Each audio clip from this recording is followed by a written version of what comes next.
Hello friends, welcome to our channel share market solution 24/7 में आपका स्वागत है। और आज हम लोग डिस्कस करने जा रहे हैं सुमितो केमिकल इंडिया लिमिटेड का शेयर।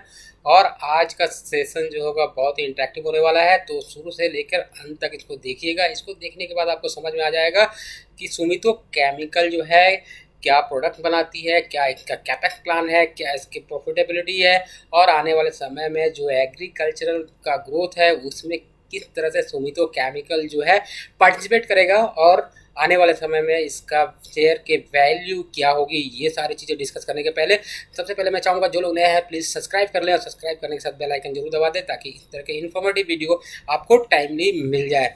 तो चलिए डिस्कस करते हैं। तो सबसे पहले देखते हैं फाइनेंशियल परफॉर्मेंस एंड की हाइलाइट्स ऑफ सुमितो केमिकल। तो यहाँ पे हम लोग देख लें सबसे पहले, यदि क्वार्टरली इसका हाईलाइट देख ले परफॉर्मेंस का, तो यहाँ देखिए कि इसका रिवेन्यू जो ग्रोथ हुआ है यदि Q1 21 का देखें, 22 का देखें Q1, तो इसमें जो है 21% का जंप हुआ है 648 से 782 करोड़ का। और यहाँ पे यदि ग्रोथ प्रॉफिट देखा जाए, ग्रोथ प्रॉफिट मार्जिन देखा जाए, तो वहाँ पे मार्जिन में जहाँ पे 34.7% था वहाँ पर 36.1% हो गया है, 225 से 282 करोड़ का हो गया है। यहाँ पे एबिटा मार्जिन देखा जाए तो एबिटा मार्जिन जो है 18.3% से 19.2% हो गया है। और वैल्यूएशन टर्म में देखा जाए तो 119 से 150 करोड़ हो गया है। और यहाँ पे पैट देखा जाए तो पैट 33% बढ़ा है, और 12.3% से बढ़ के इसका जो है 13.5%। तो हर फील्ड में इसने जंप किया है, और 79 से 106 करोड़ हो गया है।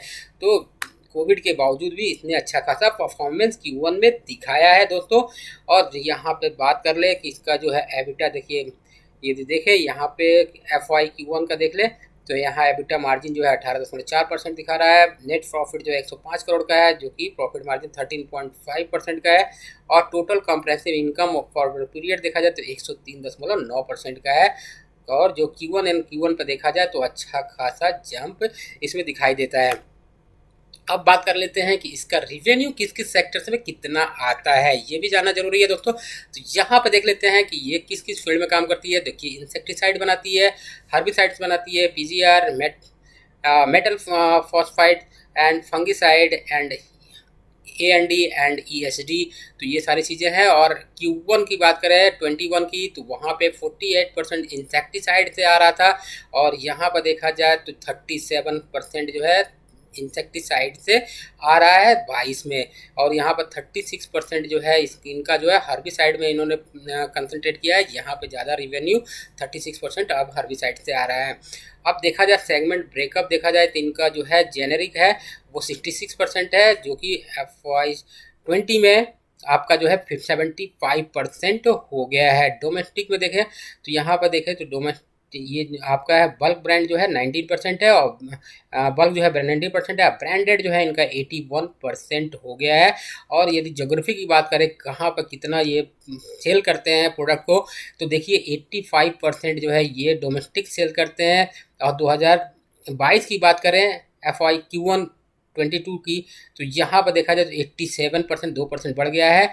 और बाकी जगह जो है ये सारे शेयर्स हैं, जहाँ पे आपका अफ्रीका में 4%, और देखा जाए तो इसी तरह से डोमेस्टिक जो है 85, जापान में 5%, यूरोप में 2%, साउथ अफ्रीका में, तो ये सारे ब्रेकअप है। तो अच्छा खासा इनका जो है बाहर भी प्रेजेंट है, लेकिन सबसे ज़्यादा डोमेस्टिक इनका प्रेजेंस है। अब बात कर ले सुमितो केमिकल कंपनी लिमिटेड जापान की। तो जापान को समझना होगा, जापान की जो ये कंपनी है, तो उस सुमितो केमिकल जापान की कंपनी को तो सबसे पहले जान ले कि ये कंपनी जो है 1-2 साल की नहीं है, 10 साल की नहीं है दोस्तों।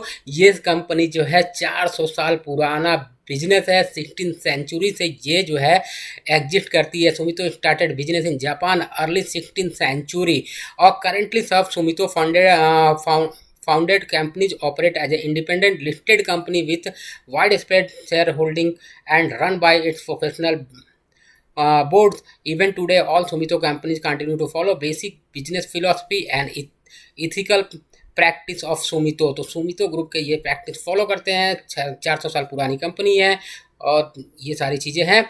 और इस कंपनी के बारे में जान लें, Sumitomo chemical company listed Japan SCC. तो वो जो है फाउंड हुआ था 1913 में, और research driven diversified chemical company है ये, और डाइवर्सिफाइड रेंज ऑफ प्रोडक्ट इनके पास है। इनका रिवेन्यू बात करें तो रिवेन्यू जो है health and crop science sector से 3.9 बिलियन का होता है, और स्ट्रॉन्ग पाइपलाइंस है प्रोडक्ट की। और इसमें बात किया जाए acquire Nufarm distribution in Latin America में एक्वायर किया है, और जो है flagship entity of SSC group focusing on high potential Indian market. तो इंडियन मार्केट को ये फोकस कर रहे हैं क्योंकि यहाँ पे आपको पता है एग्रीकल्चर का काफ़ी फोकस है, और 70% जो है एग्रीकल्चर मार्केट से जीडीपी में जो है कंट्रीब्यूट करता है जो है एग्रीकल्चर है। तो अच्छा खासा, और गवर्नमेंट का जो है इसमें फोकस है वो इनको जो है बेनिफिट करता है। तो ये सारी चीज़ें जो इनके लिए पॉजिटिव है, तो ये सारी चीज़ें आपको समझ में आ गई होंगी। और ये कंपनी जो है कंसोलिडेटेड सेल रिवेन्यू जनरेट 2020 में किया था, वो 20.9 बिलियन का किया था दोस्तों।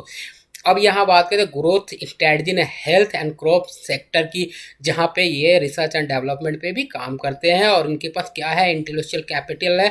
सुमितो chemical is conducting R&D based on the knowledge regarding chemical and biorational crop production product which is obtained after many year of R&D activities. देखिए सर दोस्तों, ये जो फील्ड होता है इसमें यदि आपका R&D सेल अच्छा नहीं है तो आप नए प्रोडक्ट नहीं लॉन्च कर पाएंगे, अच्छे प्रोडक्ट नहीं, आपके पेटेंट नहीं होंगे तो आप मुनाफा नहीं कमा पाएंगे। तो इसलिए R&D का बहुत ज़्यादा ज़रूरत पड़ती है यदि आप एग्रीकल्चर केमिकल बनाते हैं, इंसेक्टिसाइड बनाते हैं, उन सब चीज़ों में। तो इनका देखिए R&D एक्सपेंशन रेशियो जो है 8 से लगभग 7-8% के आसपास का है, और हर साल इन्होंने अपना R&D एक्सपेंशन जो है पैसा जो खर्चा कर रहा है वो बढ़ाया है। अब देख लें इनका प्रेजेंस जो है, देखिए पूरे वर्ल्ड वाइड प्रेजेंस रखते हैं ये कंपनी जो है, और डिस्ट्रीब्यूशन करते हैं। तो strong distribution pipeline distribution network है इनका। और ये कंपनी जो है इंडिया में अब तक 11 गुना ग्रोथ दिखा चुकी है, 11x ग्रोथ इन इंडिया। और स्ट्रॉन्ग इनका ब्रांड है, वेल एंटरटेन्ड डिस्ट्रीब्यूटेड नेटवर्क है, डाइवर्सिफाइड डी रिस्क पोर्टफोलियो है, और स्ट्रॉन्ग फोकस ऑन R&D है, autonomous board and vast industrial experience, growth strategy location manufacturing facilities है, 5 फैसिलिटीज सेंटर है इनके। अब बात कर लेते हैं 11x ग्रोथ इन इंडिया।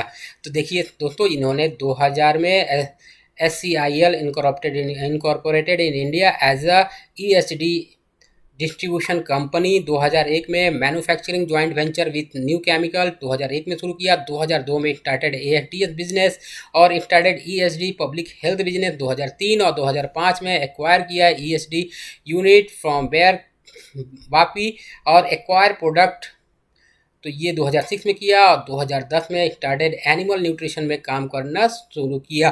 और इनका यदि देखा जाए कि इन्होंने 11x ग्रोथ कैसे दिया, तो यहाँ से ये जर्नी शुरू होती है। यदि 2010 से 11 की बात किया जाए तो यहाँ से फिनेंशियल देखिए 9.5 बिलियन से 26.4 बिलियन पे ये कंपनी पहुंच गई है। और यहाँ पे एक मर्जर हुआ, मर्जर के बाद जो है एक कंपनी बनी जिसका नाम सुमितो केमिकल इंडिया लिमिटेड है।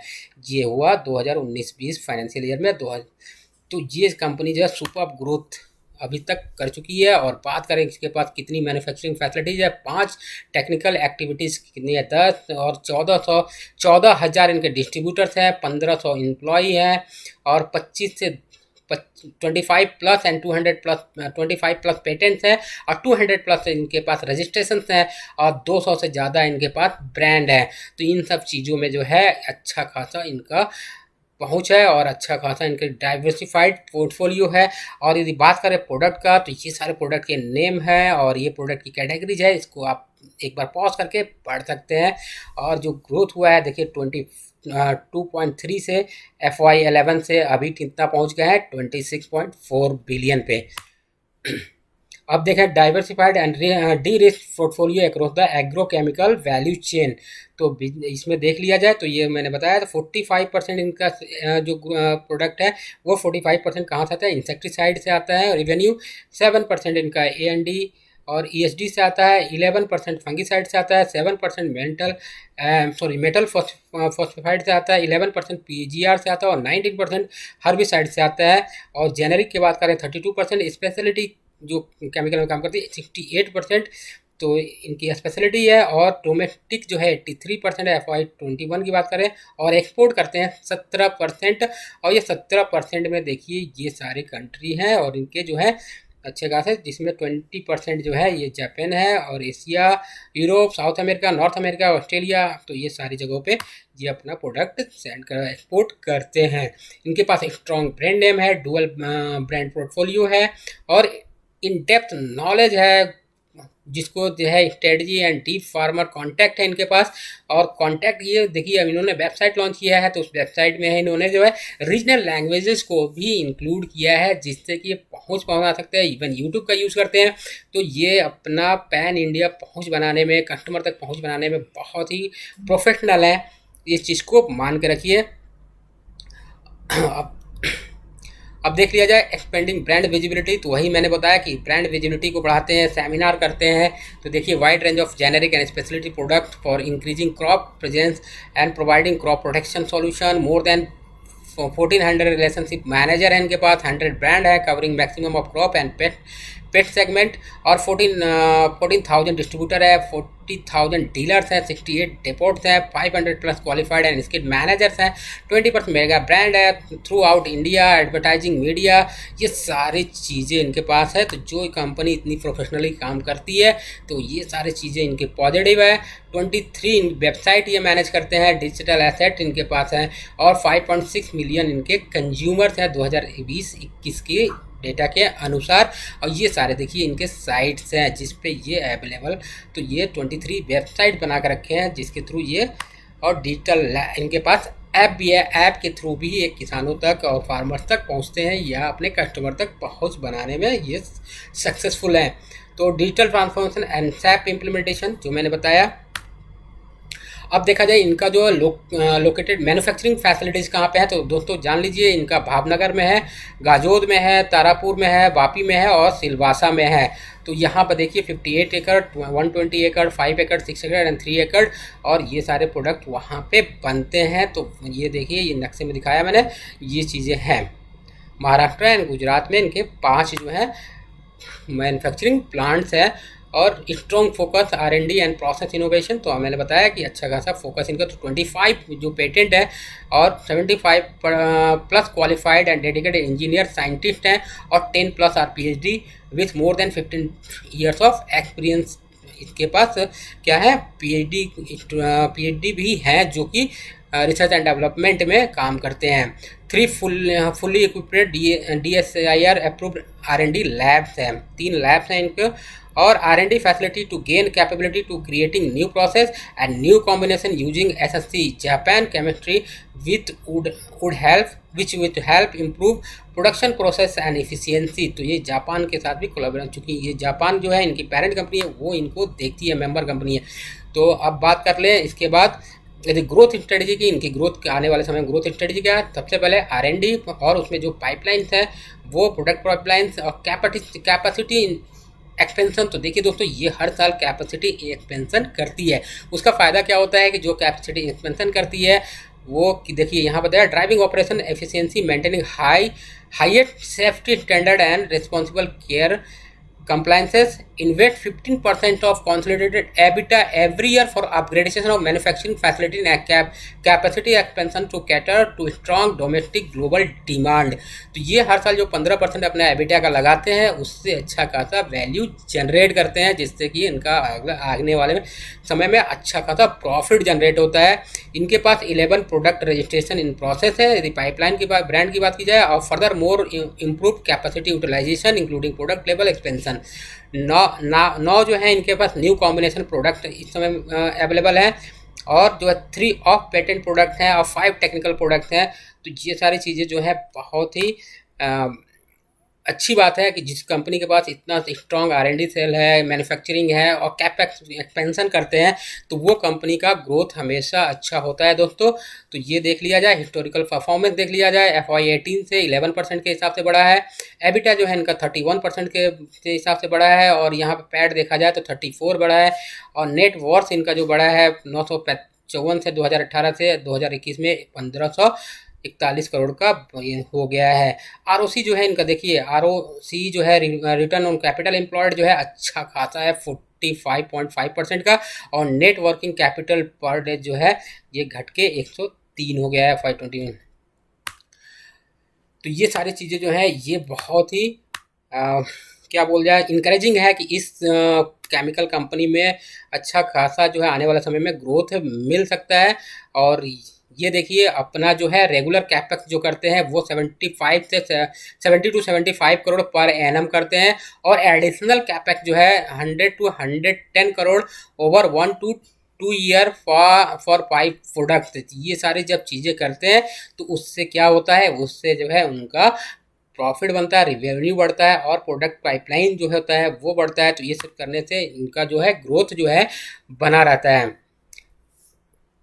तो ये सब चीज़ें हैं। अब देखा जाए कि टेक अवे, तो यहाँ पे formidable player in the Indian agrochemical space, experienced management team and board of directors, well diversified product portfolio जो हमने बात किया, strong brand and well entrenched distribution network है इनके पास जो मैंने बताया, और strong track record है ड्राइविंग ग्रोथ, और state of the art manufacturing and R&D facility है, benefit strong percentage of SSC Japan. तो ये देखिए डीमर्जर की बात मर्जर की बात करेंगे तो पहले जो है एसएससी मतलब जो जापान की सुमितो थी उनके पास जो 100% था सुमितो केमिकल इंडिया लिमिटेड का, और एक्सेल क्रॉप को जो है इन्होंने मर्ज किया। इसमें जो है सुमितो का 19.98 था, पब्लिक शेयर होल्डिंग 35 था, और 44% जो है था सुमितो केमिकल जापान का था। तो जहाँ पे उन्होंने मिला के बनाया सुमितो केमिकल मर्ज करके इंडिया लिमिटेड, जो कि आपका 27 जनवरी 2020 को लिस्टेड हुआ है इंडियन मार्केट में।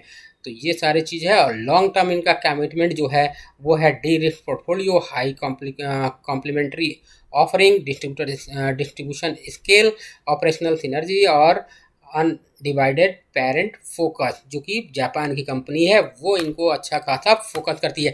तो दोस्तों ये सब चीज़ें थी जिसको डिस्कस करने के बाद ये लगता है कि इस कंपनी में आने वाले समय में बहुत अच्छा ग्रोथ है, इसमें इन्वेस्ट किया जा सकता है, और आने वाले समय में मुझे लगता है 2024 तक इसमें जो है 1000 रुपये के तक का प्राइस दिख सकता है 2024 से 25 तक में, जिस तरह का इनका 2011 से अब तक का ग्रोथ रहा है। यदि हम बात कर ले इस टेक्निकल की तो आज हम देख ले, तो पहले हम लोग देख लेते हैं इसका पी क्या है। तो देखिए दोस्तों अभी पी जो है 53 पर, तो प्रीमियम वैल्यूएशन पे अभी ट्रेड कर रही है, बट आप इसमें जो है थोड़ा थोड़ा आप खरीदारी कर सकते हैं, जिससे कि आप मतलब एसआईपी मोड से, ताकि आपका जो इन्वेस्टमेंट अमाउंट हो वो ठीक ठाक हो और अच्छा रिटर्न आपको फ्यूचर में मिल पाए।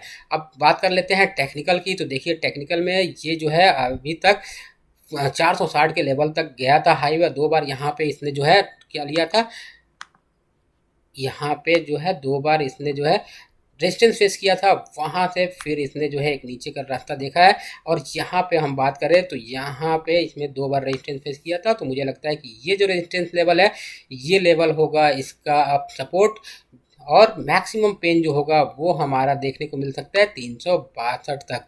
और इसका बात करें कि दोस्त नहीं, यदि ग्रोथ का 1 साल की बात करें इसमें,